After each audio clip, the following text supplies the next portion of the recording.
عزو السلام تانا تقبلوا ناي يوتيوب channel تعزبتي كم يصنحوا نز وان زدلنيام زيناتات حيزلكم قريبا لكم نمكتالكم بخبر عدم كبرى سمعتي بركت زبل وانا حبريتاتات نابيتو مسصعنو اقدموا ملختي دما نوتيفيكيشن نخبصحكم زيناتات بوان نختكتاتلون نز يوتيوب channel سبسكرايب بمقبار ناي دول ملكت متوقعي ترسعون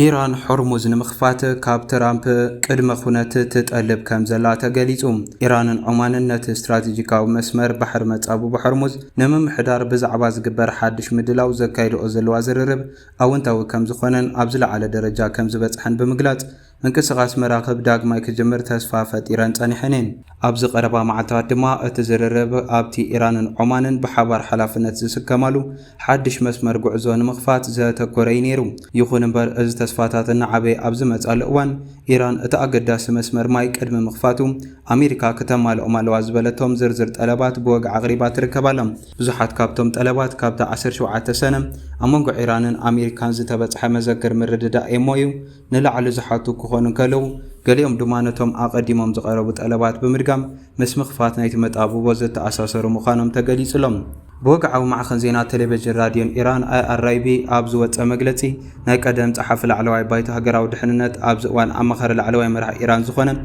محمد زولبا قادر امريكا طلباتا كتقرمن كتمالئن كام زلوا اطنقيقو يركبالهم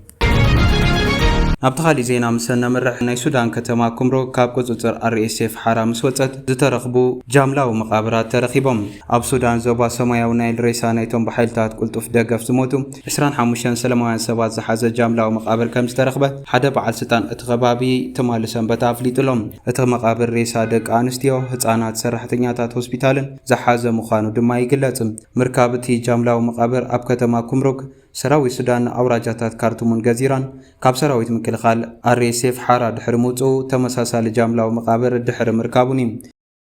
كوميشن كتما كمرك عبدالات محمد الفاكي ابزوت او مغلصي ابالات سراويت نتعطو غجلا كابتا كتما دحر مسكاغوم لعل حد ورحي اب سمينا مبراق كفالته كتما ابز تخيد سرحيت مصراي مقابرات كم زرخبوم حبيرو الفاكي وسيخو اتم قدات اب دقا جبل فانقات زتبهاله غوبو كم زتقتلون از غوبزي اب لعل كتما ابز تخيد متكعتي بسراويت مكلخال RSF سب البو نفرت نموكع كم زتتقمو لحبيرو سراوي السودان نخمرو قابز حلفو معالتات زحازه خوينو تطابقت سبعو مسالات نبرت اتخبابن RSF اب كمروك اب دقا زركب كبابيتا سمايون يلن اب زقوطاطر زنبره وان كافرد وصا قتلت مزمات قدود ممزبالن حويسو تخاتاتل تغفعتات فصيمو كبل خسيسو مالو مس ኢትዮጵያ تداو كمروك اب تهاجرنا 10 عامات زغصله كوينات حدحد بتدغاغام بحيلታት መንግስትን ጉጅለታት ዓመስትን ተታሒዛም ዝጸንሐትን ነገርጭት ዝተቃልዐትን ከተማ ምዃና ይግለጽም نابتخالي زينا مسنا مرح امباسادر باج ادبلم سكفتاتات هاغراو دحنت ايثيوبيا زوغل حزبلو وانا وتنتان صحف اوطي يركبالهم نتي امونغو منغستي ايرتران ودب حوحاتن زلو محزنت بترز نقف باجام از تنتانزي ايثيوبيا دحر سممع سلام بريتوريا ندحر نخلت عامتات زكيادتو استراتيجيكاو تعغستي اموداتا يبصح كم زلو زتنقو خوينو محبرسب عالمنت غداي حصوص كلحتا كغبر ليلابم بمسارت مبرهي جنرال باجام لعلوت وتادرو عززت منغستي دوب ኢትዮጵያ ሰጊሮም ናብ ከተማ ዘላም በሰዓትዮም ኣብ ቀድሚ ህዝቢ ባንዴራ ኤርትራ አንቀሳቂሶም እዚ ፍጻመ ድማ ኣማሕራው መረኸበቢታት ብሰፊሑ ዝተዘርግሐ ዝበለ ኮይኑ ላዕላውነት ግዛኣታዊ ሓድነት ኢትዮጵያ ብግልጽ ዝጥሕስ ተግባር ተባሂሉ ክግለጽ ጸኒሑ ኢሉ ካብዚ ሓሊፉ ድሕሪ 3 መዓልታት ድማ ታንክታትን ከበድቲ ኣጽዋርን ዘጠቓለለ ሰራዊት ኤርትራ ናብ ሰሜን ኢትዮጵያ ብፍላይ ድማ ናብ ዞባ ትግራይ ከም ዝኣተወ ባጫ ደበሌ ዝኸስስ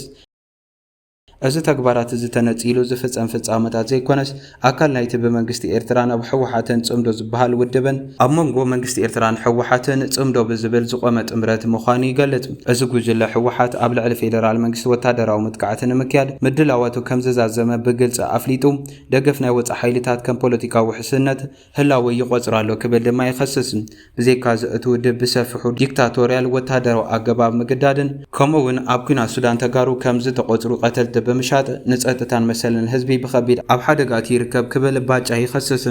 ዘባው ብዘይ መረጋጋዕ ንምውጋድ ኢትዮጵያ ንዝሓለፉ 2 ዓመታት ከቢድ ስትራቴጂካዊ ምህዳእ መሪፃ ዝበለ ባጫም ኣብ ወርሕለካት 2026 ብሚኒስትር ጉዳያት ወፃኢ ፌደራል ዝተለኣኸ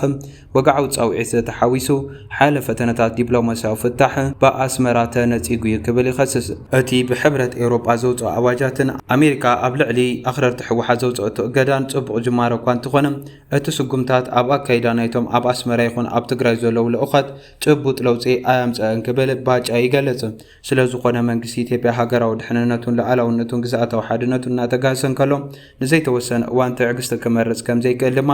እቲ ጀነራል ይሕብር። ባጫ ደበሌ ፕሬዚዳንት ኤርትራ ኢሳያስ ኣፍወርቂ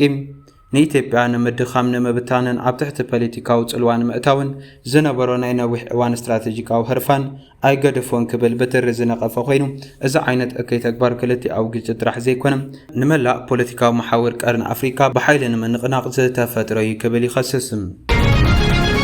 ናብ ተኻሊእ ዜና ምስ ነመርሕ ሎሚ ዕለት 10 ናሓሰ 2026 ከባቢ ሰዓት 2 ብኣቆጻጽራት ከባቢ ኣብ ክልል ትግራይ ወረዳ ራያ ኣላማጣ ተደጋጋሚ መጥቃዕቲ ሰብ ኣልቦ ነፈርቲ ከም ዝነበረ ምንጭታት እቲ ከባቢ ንማዕከናት ዜና ሓቢሮም ኣለዉ። ብመሰረት እቶም ምንጭታት እቲ መጥቃዕቲ ኣብ ወረዳ ራያ ኣላማጣ ጣብያ መርዋ ኣብ ዝርከብ ካልኣይ ደረጃ ቤት ትምህርቲ መርዋ ኣንጻር ሰራዊት ትግራይ ኣርሚ 26 ዝተባሃለ ጉጅለ ሓይልታት ትግራይ ምዃኑ ይግመት። ኣብቲ ከባቢ ክሳብ 4 መጥቃዕቲ ሰብ ኣልቦ ነፈርቲ ከም ዝተፈጸመ ድማ ንምፍላጥ ተኻኢሉሎም። ኣብዚ መጥቃዕቲ ኣብ ልዕሊ ንጹሃን ዜጋታትን ዕጡቓት ሓይልታትን ዝወረደ መጠን ጉድኣት ክሳብ ሕጂ ከም ዘይተፈልጠን እታ ሰብ ኣልቦ ነፋሪት ኣብቲ ከባቢ ኣብ ዘሎ ኣየር ምፍታሽ ቀጺላ ከም ዘላ ድማ ይንገር። ብዛዕባ መጥቃዕቲ ሰብ ኣልቦ ነፋሪት ዘሰዓቦ ጉድኣት ብዝምልከት ካብ መንግስቲ ፌደራል ይኹን ካብ መንግስቲ ክልል ትግራይ ግን ወግዓዊ መግለፂ ናይተዋሃበ ዘሎም። እዚ ከምዚ ኢሉ እንከሎ ሕወሓት ሰሙናዊ መልእኽቲ ዘውፅአ ኮይኑ ዘውፅኦ መልእኽቲ ከም ዝስዕብ ከም ብበልኩም እዩ። ህዝቢ ትግራይ ነቲ ኣብ ልዕሊ ዝተኣወጀ ጀኖሳይዳዊ ብጽንዓት ኣብ ምምካት ይርከብ ዝበለ ሕወሓት ነዚ ዘይተርፍ ዓወት ብቐረባ ርሕቐት እናጠመተ ድማ ብዘለቕነት ህልውንኡ ንምርግጋጽ ኣብ ዝውስን መድረኽ ኮይኑ ይረባረባ ኣሎ ይብል። ነዚ ወሳኒ መድረኽ ብዓወት ንምዝዛሞን ኣብ ሓደጋታቱን መውፃእ ኣንፈቱን ብዕምቀት ሰትዩ ቃልሱ ኣሓይሉ ካብ ምዕዋት ወፃኢ ካሊእ ኣማራፂ ከም ዘይብሉ ኣብ መደምደምታ ብምብጻሕ ኣብ ውሽጥን ወፃእን ዝርከብ ህዝብና ከም ቀደሙ ኣብ ሓደ ዕላማ ዓሲሉ ይቃለሱ ኣሎ ይብል። ህዝብና ፍትሓዊ ዕላማ ተሓንጊጡ ዘካይዶ ዘሎ ቃልሲ ብዓወት ዛዚሙ እታ ዝበጋ ሰላማዊት ልምዓት ዲሞክራሲያዊ ትግራይ ከም ዝሃንጽ ድማ ኣይጠራጠርን ክብል ሕወሓት ይገለጽ። ጆኖሳይዳዊ ስርዓት ብልጽግና ነቲ ዘውፅኦ ትልሚ ምብራስ ህዝቢ ትግራይ ንምዕዋት ኣብ ውሽጢ ትግራይ ውሕዳት ከዳዓት ብምዕሳብ ዓቕሚ ትግራይ ንምብታን ክሰርሕ ጸኒሑ ዝበለ ሕወሓት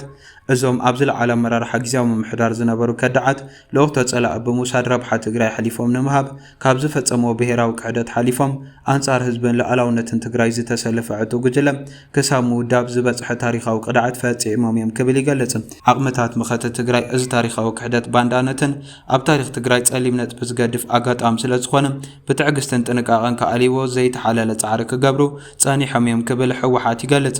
እዞም ዕጡቓት ግን ነዚ ትዕግስቲ ዓቕምታት ትግራይ ብምንጻግ ብተደጋጋሚ መሳርሒ እቲ ጆኖሳይደር ስርዓት ብምዃን ኣንጻር ህልውናን ኣብ ብሄራውን ረብሓን ትግራይ ክንቀሳቐሱ ጸኒሖም እዮም ክብል ይከስስ። ብቕልዑ እውን ህዝቢ ጸለምቲ ናብ መረበቱ ከኣቲሉ ኣብ ዝተበገሰሉ እዋን እዞም ዕጡቓት ለወቕቲ ወረርቲ ተሓንጊጦም ድፋዕ ሒዞም ኣብ ልዕሊ ወገኖም ተኪሶም እዮም ዝበለ ሕወሓት ብሸነኽ ዓፋር እውን ብተደጋጋሚ ኣብ ልዕሊ ሰላማውን ህዝብና ሰራዊት ትግራይን ተኹስ ከፊቶም እዮም ክብል ይኸስስ። ሕጂ እውን እቲ ንነብሲ ወከፍ ትግራይ ብጸላእ ሰይሙ ካብ ርእሰና ዝወፈረ ጆኖሳይዳዊ ስርዓት ብልጽግና ኣብቲ ከኸፍቶ ዝህንደድ ዘሎ ካሊእ ዙር ደማዊ ኺናት ቅድሚት ኣምሪሑ ክትጥቆምን መዝሐሊ ዓረርን ክገብሮምን ኣዋፊርዎም ይርከብ ዝበለ ኮይኑ እዚ ድማ ኣካል እቲ ጆኖሳይደራዊ ስርዓት ብልጽግና ብዝተፈላለየ መልክዕ ህዝብና ንምብራስ ዝሓዞ ትልሚ ይብል። ዓቕምታት ምኽተ ትግራይ ነቶም ኣብ ታሪኻዊ ጌጋ ዝተሰለፉ ተጋሩ ካብ ጌጋኦም ተጣዒሶም ናብ ህዝቦም ክምለሱ ተደጋጋሚ ጻውዒት ክቐርብ ጸኒሑ ዝበለ ኮይኑ መቐጸልታ እዚ ጻውዒት ድማ መንግስቲ ትግራይ ነቶም ብዝተፈላለየ ምኽንያታት ምስ ሓይልታት ጸረ ምኽተ ትግራይ ተሰሊፎም ዘለዉ ተጋሩ ናብ ንቡር ህይወቶም ክምለሱ ብኻቢነ ወሲኑ ፈጺሙ መስርሕ ብምውጻእ ዕላዊ ገይሩ ኣሎ ይብል።